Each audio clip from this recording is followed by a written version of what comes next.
one of the things that really holds many of you back is how you view yourselves. Like if I was to say to the people in this room, like, so, how many of you are entrepreneurs? Raise your hand. So raise your hand, right?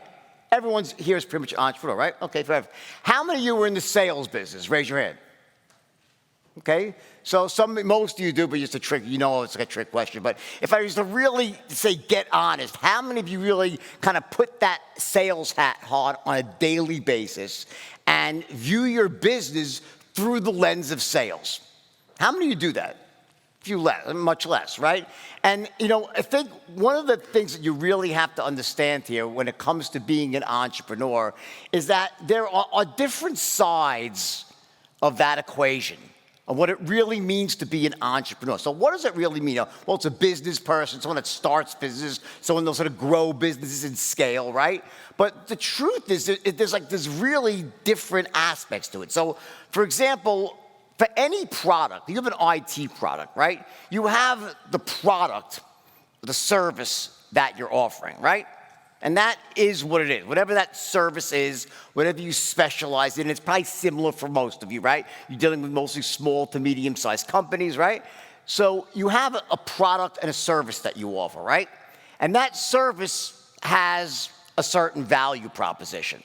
Whatever, let's call that service proposition X, right? It's worth X to the company, right?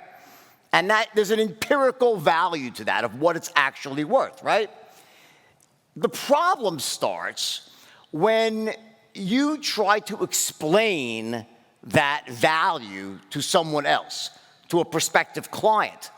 So, the value of what you have to offer is worth X, but then how you go about explaining it to the person, your ability, how you position it, how you get the point across to that person, how certain you make them that what you're offering them is the best solution, could either take that X and multiply it by 2, 3, or 4, or 5 times, or in many cases, divide it by 2, 3, 4, or 5 times.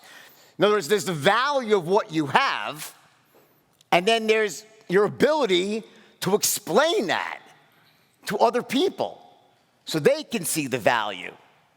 And by default, the salespeople that work for you, their ability to explain it. And what happens so often in companies that are struggling is that they dramatically fall down in this area. They have a great product, they have a great service, they want to give massive value, and they have the ability to give massive value, but something gets lost in the translation when it comes to trying to close, so to speak, prospective clients.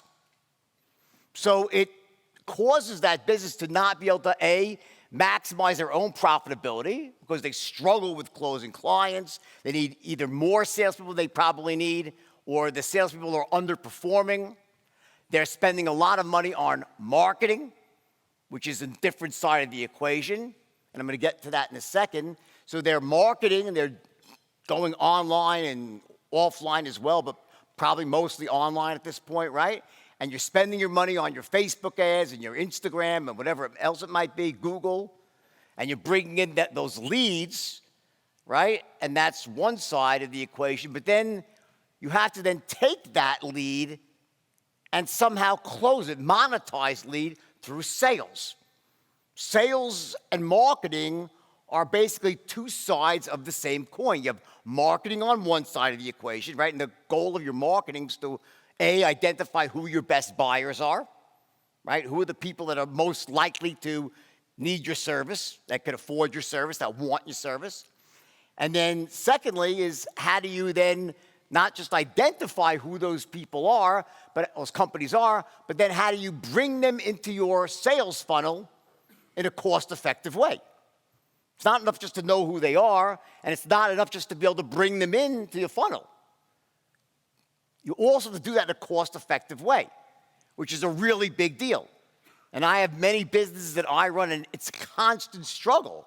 By the way, you never stop trying to get that cost down. And for those of you who advertises on Facebook here, anyone advertise, right? you know what a fucking, excuse my language here, but what a disaster that is. It's a constant struggle with like, it's working, suddenly the wheels fall off and it's not working. Your cost of leads triples overnight and you're trying to figure it out, what's wrong, right? So you never stop trying to perfect that marketing, but that marketing side of the equation only gets you part of the way. It brings people into your purview, so to speak, so then someone could essentially either call them back, meet them in person, whatever it might be, and close that person and monetize the lead. That's where sales comes into play. And really what I'm here to talk, there's many things I could talk to you about today. I could talk to you about how you scale your businesses, how you become an effective entrepreneur, how you market. Those are all things I could talk about, but I really want to focus on, though, is the sales side today. Is what happens when you have that lead, right? How do you essentially, A, close them as a salesperson, and B, how do you create a sales force? How do you grow a sales force that allows you to do that? How do you systemize it? Because what happens is very often is you're not using a system, so to speak. You have a bunch of salespeople that are all doing different things. And one of them's doing well, a few are doing terrible, and you really can't ever get any traction because there's no system in place. So I really want to hone in on the sales side. Just remember, though, you have marketing on one side of the equation, sales on the other, right? Marketing brings people into the funnel, and the salespeople are those who close them. They monetize the lead, and they work hand in hand with one another. So marketing is almost like the gasoline that makes the engine run. Your salespeople is the engine, the closing engine that actually creates money, and marketing is the gas. So you could have the greatest sales force in the world, but if you're not providing them with the proper fuel, enough leads, then the sales force is going to slow down. This happens all the time in companies. In fact, I do a lot of private consulting with companies where I get called in, and they typically will call me to get a drink here, by the way. So I'm going to have my Red Bull here. So you guys know, who's seen the movie, by the way? Yeah, right? So I don't do cocaine. I'm 25 years sober. This is all I have left now is Red Bull, right? It's more sustainable, though. I know, not as strong, though, right? Anyway, I'll take my jacket off here, so let me get serious now, okay?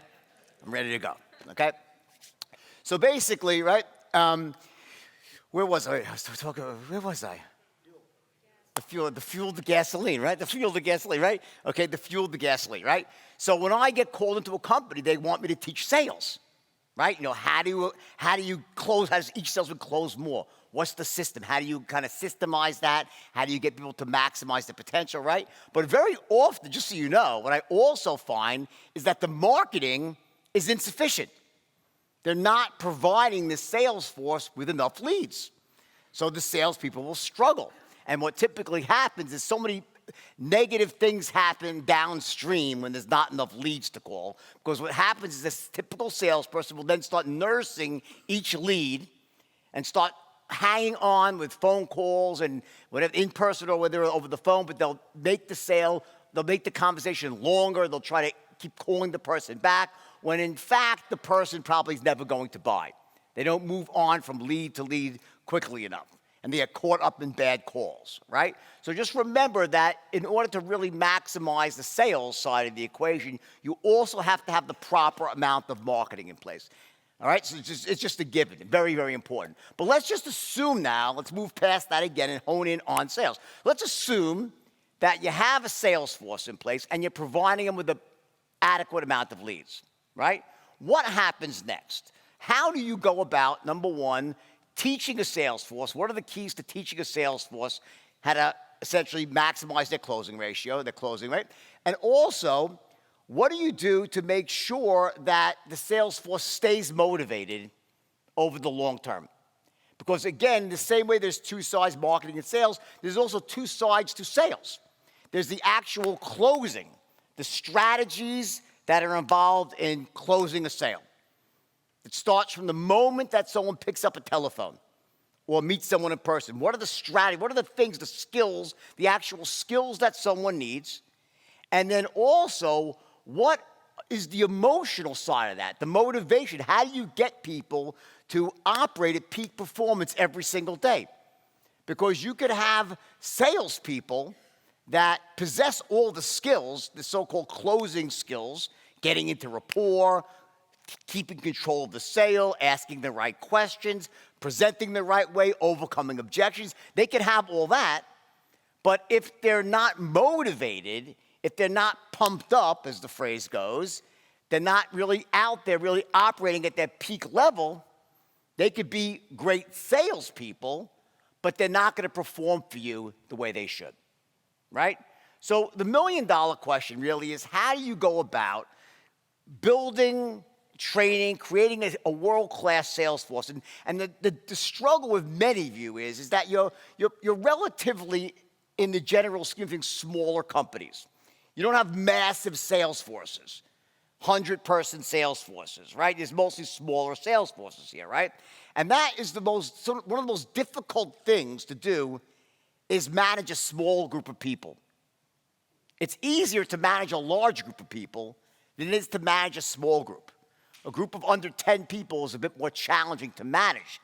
The good news is there are ways to do it, but you have to just realize that when you're managing a smaller group of salespeople, there are certain challenges because each person feels very important. You can't layer in professional managers and professional sales managers and whatnot. So you end up as the entrepreneur, as the owner, you start wearing a lot of hats yourself, right? So what are the things that you can do? What are the systems that you could teach them, right? So let's get into that, right?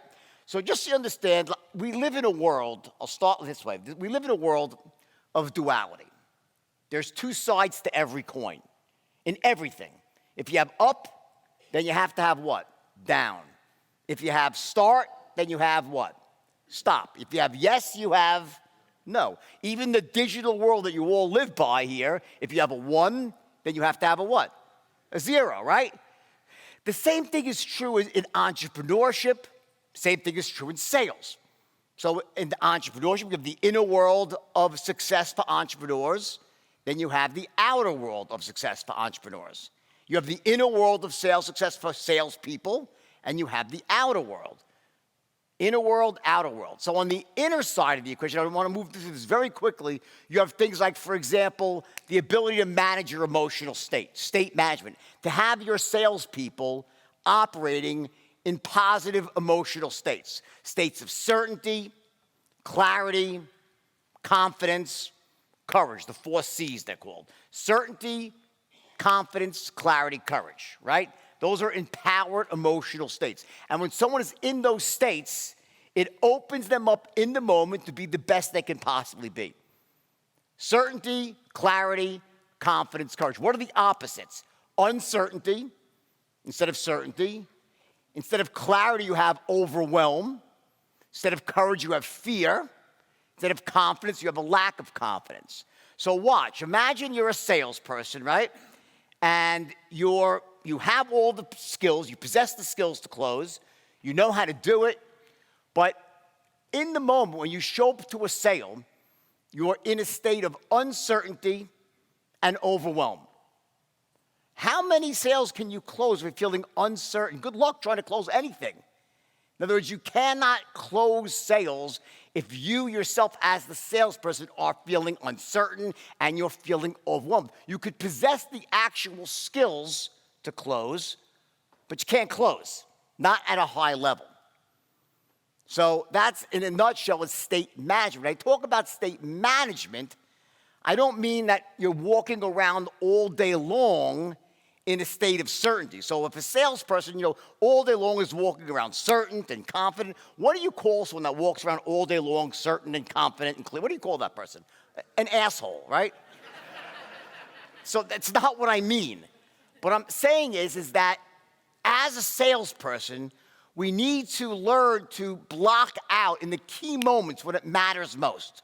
When you're knocking on someone's door, when you're picking up that phone to close a sale, you need to block out the negatives, the uncertainty of your life, and get yourself into a state of certainty and confidence and clarity. And there's a way to do that. And it's important your salesmen know that, right? That's the inner game. You also then have something called your belief systems. And by the way, I didn't invent this stuff. This is very old stuff that's been around for generations, hundreds of years. People have known that these things are very, very important when it comes to business and success. I just want to highlight it here because if you have a sales force and you're not instilling this in them, you could teach them all the stuff on the outer side, and they're not going to perform at the highest level. You also have to attack their beliefs as well. There are certain beliefs that people have that lead them to succeed wildly, and there's other sets of beliefs that cause them to fail and live very small, ineffective lives. The good beliefs are called the empowering beliefs, and the negative ones are called limiting beliefs, right? And the way this works is, you're all held down by your lowest level limiting belief, right? We all have them, but you have to root these limiting beliefs out. It's like imagine a Ferrari, right? Beautiful, white, gorgeous Ferrari like I had in the movie, right? $250,000 car back then, $1 million now, right? Capable of going 220 miles an hour, 12-cylinder engine, 4 valves per, 800 horsepower, right? All the great stuff. But if there's a governor on the engine stopping a flow of gas, I don't care how fast the car could go, it's not going over 55. And that's what limiting beliefs do. They stop people from charging forward when they should and cause them to pull back when they shouldn't. So this is another issue with salespeople, is getting to their beliefs, their limiting beliefs about selling, about making money, and so forth. Part of the inner game here. And again, I don't have time to get into the how here, but just be aware that these things need to be addressed, because I want to focus on actual strategy today, the outer game strategies. But just remember those two things are crucial. Third thing is vision focus, something called vision focus. Having a vision for the future and then learning how to focus on that vision with laser-guided precision. And this is something that is so crucial for salespeople, that they have a vision for their own future. They're not just setting goals. Now, we all know about quotas and putting quotas on your salespeople, and I'm a big believer in that. In fact, I have some very large sales forces that I own. I have companies that have large sales forces, 100 people plus, right? And I make them set daily goals, weekly goals, and monthly goals, always, right? I have daily goals, weekly goals. I don't go beyond monthly goals because they kind of lose their power, right, for salespeople. But monthly goals are the real important ones, but daily then translate to monthly, right? But on top of that, I also make sure that every salesperson is very clear about this longer-term vision for their own future. Where do they want to end up? Why is it important for them to succeed? I actually have them talk about things like what house they want to buy, what car they want to drive, where they want their kids to go to school, how they see themselves in 5 years from now, and why does it matter to them? And I make them create vision boards. Now, back in the old days when I did this, we had them cut pictures out and put them on boards. Now you can do it online, and you can have it, on their telephones and on their screensavers. But you got to give people a target to aim for. It's not just about setting daily goals and monthly goals. Those are crucial. What happens is the long-term vision is sort of where they want, it's that where they're emotionally connected to, and you have these goals that lead up to the vision.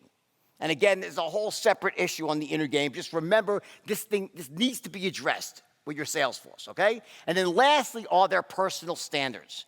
What are their actual standards? I mean, what level of success do they hold themselves to? There are people that have very high standards, and those with much lower standards. Your standards are your musts. It's like the way a thermostat works in a house. You set a thermostat to 72 degrees, right? Doesn't mean that it's always at 72 degrees, but if it gets too hot, what happens? It will turn on the AC, or the boiler turns off and the room cools down. If the room drops below 72 degrees, what happens? The thermostat kicks on the boiler, heats the room back up. So by and large, the room is approximately at 72 degrees, right? So the same thing is true of money and success. We all have a certain amount of money that's like our financial must. I'll give you an example. Mine is $10 million a year. If I'm not making $10 million a year, I'm like, there's something wrong. I can't do what I want to do. I don't feel right about it. Now, you might think that's a lot of money. Some of you might say, wow, that's crazy. It's a lot of money. But I have a very close friend of mine who's one of the wealthiest people in the world, is a billionaire, his number is 130 million a year.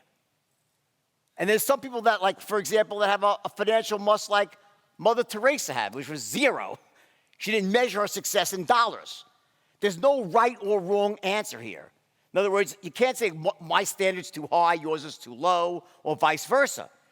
The real question is this, is that you have your vision for the future, where you want to end up in life, how you want to live, what kind of life you want to have.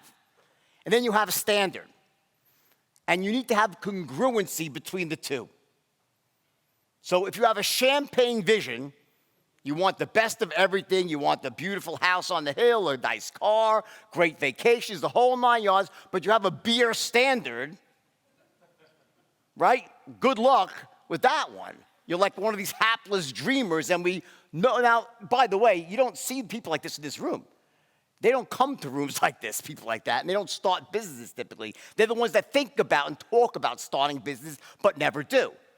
But what you find is many salespeople who have talent, yet for some reason can't bring that talent to the table every single day, even if they're trained well, because while they might have a vision that's compelling, their standard for success is low. So they close a couple of sales, they make a bit of money, and they slow down, they stop. And you see it all the time, right? Now, in this room, I'll tell you for you people, just so you know, well, you very seldom find people with low standards. What you do find is people with very high standards, like you want to make a lot of money, you're willing to do the hard work, you'll do whatever it takes, but you haven't really thought your vision through.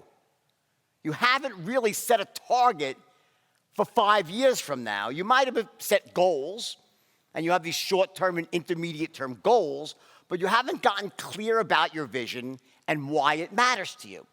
So you end up with that sort of achiever's mentality where you're not jumping out of bed every morning, you're not seizing the day, you're doing okay, you're doing well, but you feel like there's more. But you're not quite sure how to get there. It's because you haven't taken that next step of really moving up to this level of vision above your goals. And your salespeople, by the way, they struggle because if their standards are low, and you find this, it's the most frustrating thing for a CEO or for an entrepreneur. You hire salespeople, right? And you put a compensation plan in place, but you can't get them to perform to the level you know they're capable of. It's almost like they do just enough to make what they need and they stop. Well, for those people, you're going to have to intervene on this inner side of the equation and focus on raising their standards. And there's methods for that as well, of how you raise someone's standards. But I'm just trying to highlight, I don't have time to talk about the how for that stuff today, because I want to focus on the how for closing, right? But I just want you to be aware that there's this other side to the equation of running a sales force and getting the most out of them. It's what's happening up here between their ears before they ever go out into the field to pick up the phone to try to close anything. It's what's happening in their head. And that sets them up for success on the other side, which is the outer side, the outer game of sales, which is how do you physically close sales? How do you go about doing it? What's the ABC? And that's what I want to focus on right now. But just please be aware that if you don't focus, and I don't have time to listen, you can go to my website, and for free, you'll see all the stuff that I just mentioned in detail and the strategies. And you don't have to pay me anything for it. It's all free. I just don't have time to talk about it right now, right? Because we'll run out of time, and I'll be on the first one. So if you want to learn more about this, it's crucial. Go to my website, go to YouTube, look at my videos. You'll see me talk about all this stuff and outline the actual strategies for it. Okay? And that's what sets a sales force up. People say to me, how did you create this massive sales force at Stratton? How did I do that? How did I take a bunch of basically, you call them misfits, I would call them barely post-adolescent nincompoops who had a collective IQ of Forrest Gump on 3 hits of LSD, right? How did I take these kids, right, and turn them into the most effective sales force in Wall Street history, bar none? How did I do that? The answer is by focusing on both sides of the equation. In other words, I understood that many of these kids, they came from families that never told them that they were capable of deserving of greatness. They were lower middle class kids. They were not members of the Lucky Sperm Club, so to speak, right? There were no Ivy League diplomas among my group, right? These were the downtrodden, the forgotten sons and daughters of Long Island and New York City's lower middle class families, right? Kids that were not told they were capable of greatness, and any greatness they naturally had in them had been almost beaten or conditioned out of them since the day they were born. First by their parents, then by their school teachers, their own friends, the media, educational institutions in general. By the time they made it into my boardroom, they'd been conditioned to survive, not to thrive. They were saddled with limiting beliefs about themselves, their capabilities. They never thought about things like vision and goal setting. And I went at that stuff day in and day out, every single day, twice a day, for 5 years, straight, giving 2 meetings a day to rewire the way they would think, to force them to create vision boards, to teach them how to manage their emotional state so they'd be the best they could be, to make them raise their own standards. Saddle them with positive beliefs, empowering beliefs, and knock out their limiting beliefs every single day for 5 years. At 9 a.m., I gave a 1 hour, 8:30 a.m., a 1 hour meeting till 9:30. And at 5 o'clock after the market closed, another hour in the afternoon for 5 years. But here's the thing. If I had just done that, it wouldn't have worked. Why? Because they were barely post-adolescent nincompoops. They were not natural-born closers. The fact is, most of them thought they were not capable of greatness because they weren't capable of greatness. It was actually fucking true. Like, people are not stupid. We're all, I don't care who you, unless you really are stupid. There's not many stupid people in the world, right? But most people are kind of, they get it. I don't possess a special skill. I'm not a world-class closer by nature. I wasn't born that way. I'm not the top producer. In fact, I've had a few sales jobs by now. I never was the top producer. I'm at the bottom of the pack, middle to bottom of the pack. I'm just okay. I'm average. And because I'm average, I've always been average. I got average grades. I went to an average school. I make average or below average. I'm average. So why should I expect extraordinary results? Think about that. Why would an average person expect to get extraordinary results? So what happens to that person when a really great motivator gets up in front of them and day in and day out tells them how great they are, how awesome they could be, how much life has in store for them if they just are willing to work hard and do what they got to do and knock on those doors or pick up that phone and stay. Life will be everything. And you know what? It's bullshit. Not true. Because they're going to get crappy results because they suck. It's not enough to motivate someone. Motivation, in the absence of one crucial thing, can be worse than anything, and that is skills training. In other words, you can't just tell people how great they can be and how much life has in store for them and why it's worth it. And it's worth it because it's such a great thing to make money and all the one, it doesn't work. Doesn't work. And it reverses on them very quickly. They start to resent you and not trust you. And also, even worse, and I've been through this, by the way, where you motivate someone so well, so at such a high level, that they're not making money, which means they're not making you money, and they don't want to quit. And they sit there just drain you of leads. The bet that you get the people thinking they're so great, and they sit there and rah. 3 months later, they're not making a freaking dime. You're losing money every time they pick up a phone or you give them a lead, and they don't quit because they're motivated. I learned that lesson the hard way later on after another business where I hadn't cracked the sales code yet because there was like a problem with the offer. Like the offer wasn't right. So even though I could train a salesperson, the offers, a few things have to line up before everything starts to gel, which is why as entrepreneurs we need to test our ideas small first, get our model in place, and then once our model is in place, then we scale. After Stratton, I was so confident I could sell, I could trade any sales force. So I went and hired 50 salespeople for a business I hadn't quite cracked the code on, motivated the shit out of them, and no one quit. They weren't making money for 3 months. And I lost my shirt. And I learned the hard way. Point is that motivation gets you so far.